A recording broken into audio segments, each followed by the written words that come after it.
Hello students, today's class for class 10th। आज जो है हम स्टार्ट कर रहे हैं चैप्टर नंबर 15 प्रोबेबिलिटी। प्रोबेबिलिटी क्या है, 9th क्लास में क्या थी और अब 10th में क्या फर्क है, और प्रोबेबिलिटी के बारे में आपको जो है सारी नॉलेज देंगे इन दिस चैप्टर। ठीक है, एक ही एक्सरसाइज है, वेरी इजी वन, 4 मार्क्स आपके पक्के होते हैं इस एक्सरसाइज से। तो एक्सरसाइज 15.1 से पहले मैं आपको प्रोबेबिलिटी के बारे में बताती हूँ कि कोई भी काम हो रहा है उसके होने के चांसेस कितने हैं, that is called probability. Probability is the mathematically measurement of uncertainty. कोई काम है बाद में होना है, उसका हम मैथमेटिकली बताओ जी 10 में से नंबर दो, ठीक है, तो इस तरीके say that is called probability. अब 9th क्लास में आपने क्या सीखा था प्रोबेबिलिटी के बारे में? तो 9th क्लास में आपने एक्सपेरिमेंटल प्रोबेबिलिटी पढ़ी थी। क्या होती है एक्सपेरिमेंटल प्रोबेबिलिटी? एक्सपेरिमेंटल प्रोबेबिलिटी या इसका एक और नाम आपने पढ़ा था एम्पेरिकल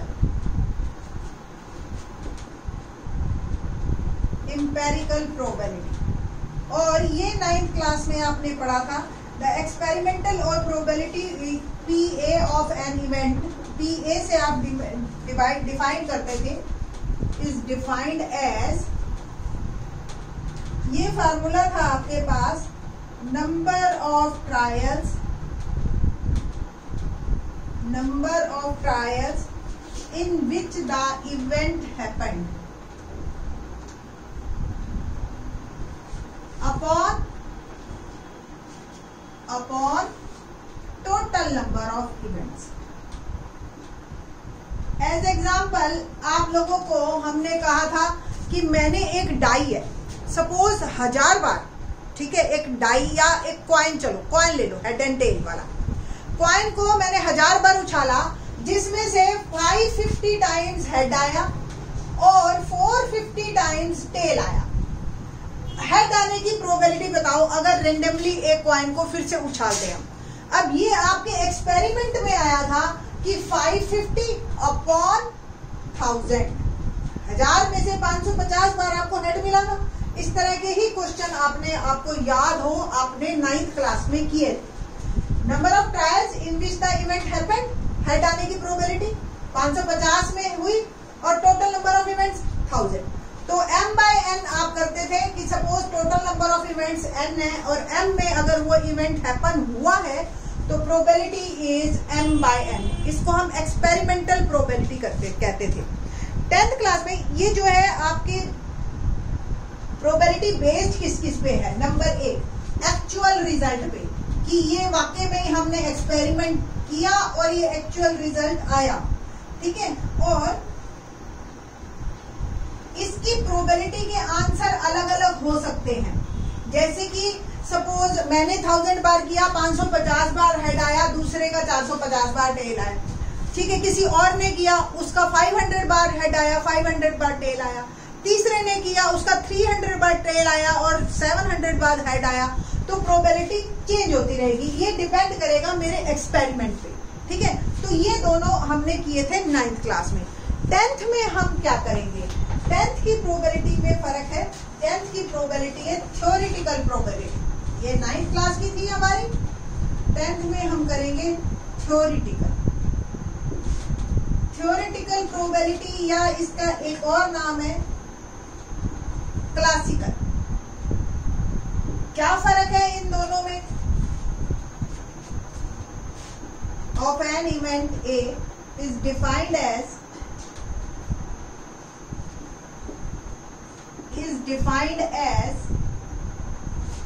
इसका जो फार्मूला है वो है number of outcomes favourable in A, number of outcomes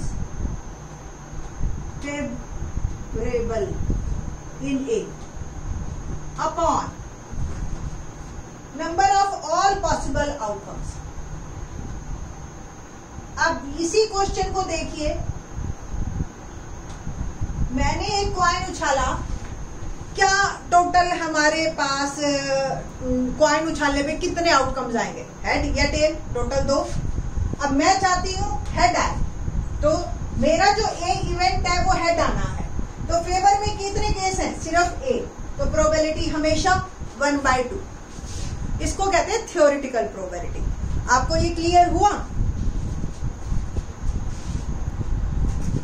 तो होप सो। जैसे और आपको हम बताएं, जैसे सपोज आपने कहा कि हमने जी 5 घरों में चेकिंग की, ठीक है, 5 घरों में नंबर ऑफ गर्ल्स चाइल्ड हमने देखे। आपको 9th क्लास में ऐसा क्वेश्चन याद भी हो।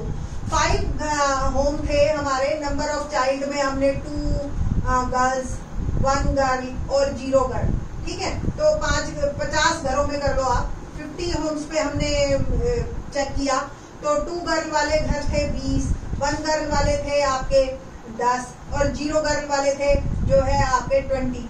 तो इस तरीके से केस मिले और आपने प्रोबेबिलिटी निकाली 2 गर्ल होने की, क्या प्रोबेबिलिटी है? 20/50।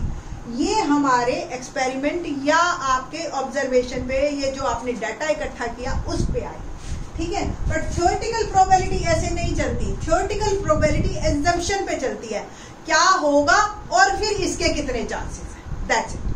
तो ये टोटली रियलिटी पे बेस्ड है, ये एजम्पशन पे बेस्ड है।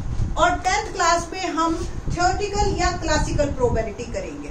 9th क्लास की प्रोबेबिलिटी में आपसे क्वेश्चन पूछा जाए, ये पंखा चल रहा है आपके सिर के ऊपर, इसके गिरने के क्या चांसेस है, ठीक है। अब आपने अपनी लाइफ में कितने पंखे गिरते देखे हैं? That is called experimental probability. Theoretical probability में ये क्वेश्चन ही नहीं बनता है ना, ठीक है। तो इस तरीके से आप इसके क्वेश्चंस को, आप प्रोबेबिलिटी को आप डिफाइन कर सकते हो कि 9th क्लास की क्या प्रोबेबिलिटी थी और 10th क्लास की क्या प्रोबेबिलिटी थी। अब 10th क्लास की प्रोबेबिलिटी में 2 तरह के इवेंट्स आएंगे आपके पास। क्या क्या इवेंट्स है? एक तो एलिमेंट्री इवेंट और एक कंपाउंड इवेंट। एलिमेंट्री इवेंट क्या होता है और कंपाउंड इवेंट, नाम से ही जैसे पता चल रहा है नॉर्मली आउटकम आए, ठीक है, दैट इज कॉल्ड जो है एलिमेंट्री इवेंट। मैंने कहा हेड और एक कॉइन उछाला, हेड आने की क्या प्रोबेबिलिटी है? दैट इज एलिमेंट्री इवेंट, ठीक है। अब मैंने कहा मैंने 2 बार कॉइन उछाला और सेकंड टाइम पे हेड आने की क्या प्रोबेबिलिटी है जबकि पहले टेल आया हो? तो ऐसे में कंडीशन लग गई, तो यहाँ पे आपके कंपाउंड इवेंट आ गए कि भी पहले में हेड भी आ सकता है, पहले में टेल भी आ सकता है। तो associate of 2 elementary events, combination of 2 elementary events become a compound event, ठीक है। तो ये सिंपल है, इसके बारे में आप ज्यादा मत सोचिए, मैं थोड़ा सा और आपको डिटेल में बताऊंगी जब हमारे क्वेश्चंस आएंगे। इसमें जो हमारे पास क्वेश्चंस हैं, एक कॉइन बेस्ड है, एक डाई बेस्ड है, एक कार्ड्स बेस्ड है। आपके क्वेश्चंस कार्ड्स पे आएंगे, ठीक है। जो मेजर बात है इसके जो इवेंट्स की है वो तो हम साथ साथ डिटेल में लेंगे ही लेंगे, बट मैं आपको कुछ रिजल्ट्स बताना चाह रही हूँ जो हमारे इस चैप्टर में चलेंगे। पहला, प्रोबेबिलिटी हमेशा 0 से 1 के बीच में रहती है, कभी भी प्रोबेबिलिटी 1 से ज्यादा नहीं होती, 0 से कम नहीं होती। First thing. दूसरी थिंग, 0 हो सकती है और 1 भी हो सकती है। 0 कब होती है? जब कोई इम्पॉसिबल इवेंट हो। Probability 0, impossible event. एग्जाम्पल लेते हैं, मैंने कहा a die is thrown and what's the probability of coming 7, ठीक है जी। क्या 7 आएगा एक डाई पे जिसपे 1 से 6 ही लिखा हो, ठीक है। ये नहीं कि भी 7 आप करवा लो और फिर कहो नहीं इस पे आ जाएगा, ठीक है। तो ऐसे इवेंट्स इम्पॉसिबल इवेंट्स कहलाते हैं, प्रोबेबिलिटी 0 होती है। ऐसे इवेंट्स जिनमें प्रोबेबिलिटी 1 होती है, they are called sure events. क्या कहलाते हैं? श्योर इवेंट्स, ठीक है। मैंने कहा एक डाई मैंने उछाला और मैंने कहा कि मैं जीतूंगी अगर 1 से 6 के बीच में कोई भी नंबर आ गया, ठीक है। तो 1 से 6 के बीच में तो सारे ही नंबर आएंगे ना, ठीक है, कोई भी आए वो 1 से 6 के बीच में ही, ठीक है। तो ऐसे में जो है आपके ये हमेशा ही आपका श्योरिटी रह गई कि हमेशा आपने जितना ही जितना है, ठीक। तो ये हमारा श्योर इवेंट है।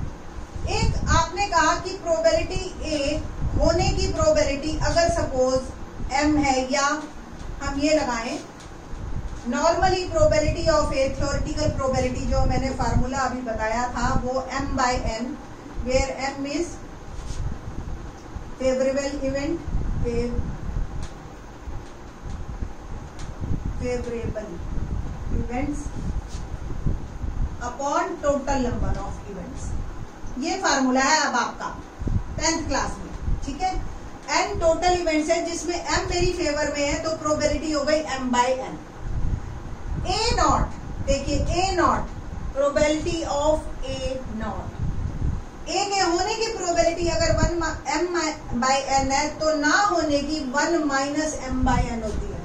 ओवरऑल अगर प्रोबेबिलिटी ऑफ a और प्रोबेबिलिटी ऑफ a नॉट का सम हमेशा 1 होता है, ये आपको मेजर है इसमें, ठीक है। इनको कॉम्प्लीमेंट्री इवेंट्स भी कहते हैं, ठीक। तो ये आपकी जो सारी बातें हैं हमारी, ये प्रोबेबिलिटी से रिलेटेड है। और कोई एक आधी मिस होगी मेरे से तो मैं क्वेश्चंस में आपको बताएंगे, ठीक है। तो एक्सरसाइज के क्वेश्चन स्टार्ट करते हैं। एक्सरसाइज 15.1 क्वेश्चन नंबर 1 फिलअप्स पे बेस्ड है हमारा एक्सरसाइज। पहला, probability of an event E, complete the following statement, complete the following statements, ये है हमारा question number 1। Probability of an event E plus probability of the event not E. अभी मैंने बताया था आपको of event not E is equal to हमेशा 1। तो ई के होने की और ना होने की दोनों की टोटल प्रोबेबिलिटी हमेशा 1 रहेगी आपकी, ठीक है जी। Next question, the probability of an event that can not happen, ऐसे probability of an event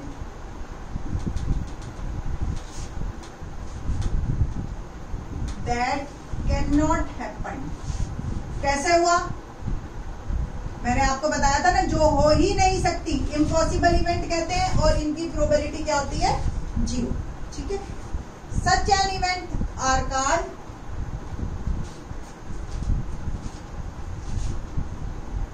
event is called impossible event, impossible event, ठीक है जी। ये फिलअप्स था, ये फिलअप था, इसमें ये fill up. The third part, the sum of probability of all elementary, the sum of probabilities of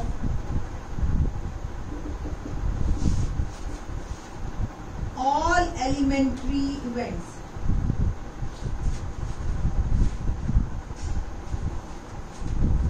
of an experiment is 1। Total सबकी probability का सम कुल मिला के 1 ही आएगा और कुछ नहीं आएगा। 4, the probability of an event is greater than और equal to, the probability of an event greater than और इक्वल टू, किसके ग्रेटर देन और इक्वल होता है?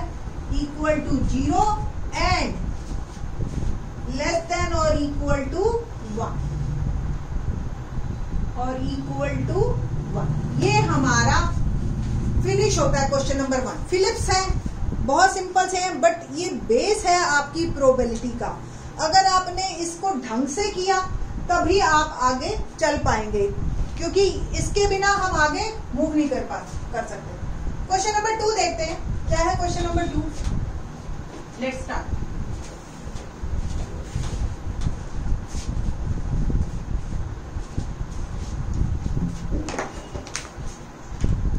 क्वेश्चन नंबर 2 में कहते हैं कि which of the following experiments have equally likely. Equally likely क्या होता है? पहले आपको इक्वली लाइकली का मतलब समझा देते हैं। इक्वली लाइकली का मतलब होता है बेटा जी कि हमारे जो इवेंट्स हैं वो सबके आने के चांसेस बराबर बराबर है। जैसे एक डाई घेरा हमने, ठीक है, और उनके सबके आने के चांसेस बराबर बराबर, ठीक है। डाई में 1 आने के भी चांसेस 1/6, 2 आने के भी 1/6, 6 आने के भी 1/6। वो एक अलग बात है, हमारी हमेशा खेलते हुए यही शिकायत रहती है कि 6 नहीं आता या 1 हमेशा आ जाता है, तो इस तरीके से वो एक अलग बात है। ठीक है, तो अब देखते हैं क्वेश्चन नंबर 1 की इक्वली लाइकली क्या है, और हमें एक्सप्लेन भी करना है। First part, a driver, second का फर्स्ट पार्ट कर रही हूँ। A driver attempts to start a car. देखो यहाँ वर्ड जो है ना, वर्ड से ही खेलना है आपने। यहाँ वर्ड दे दिया ड्राइवर, द कार स्टार्ट और does not exist, the car starts और डज नॉट स्टार्ट।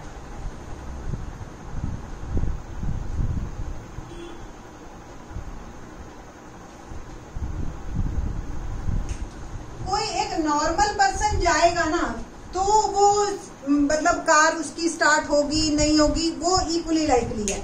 ठीक है, बट ड्राइवर जब स्टार्ट करता है ना, तो हम ये उम्मीद करते हैं कि ये ड्राइवर है और इसका तो कार स्टार्ट होगी होगी, तो ये इक्वली लाइकली नहीं है। अगर यहाँ ड्राइवर की जगह कोई और वर्ड होता ना, तो फिर बात बन जाती। ठीक है, तो this outcome is not equally likely. Next, player में shoot, same, does not equally likely.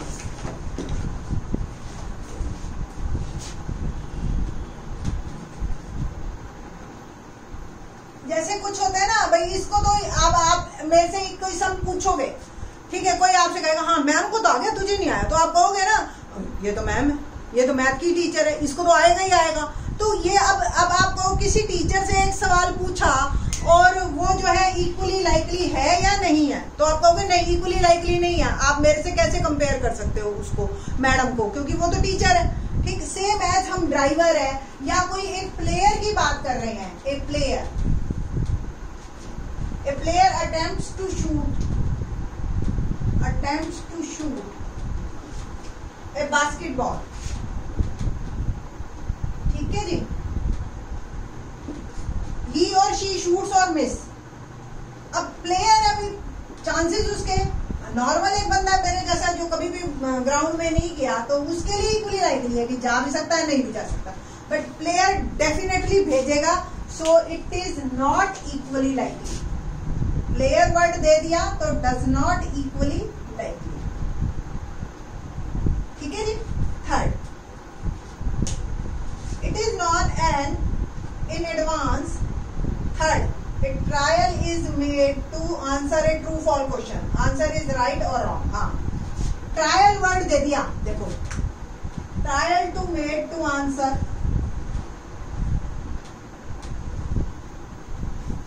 A true false question. यहां पे जब ट्रायल वर्ड आ गया ना, फिर आप जो है कहोगे ये इक्वली लाइकली है। ठीक है जी, कि जितने 50% ट्रू होने के 50% उसके फॉल्स होने के चांसेस हैं। ठीक है जी, इक्वली लाइकली।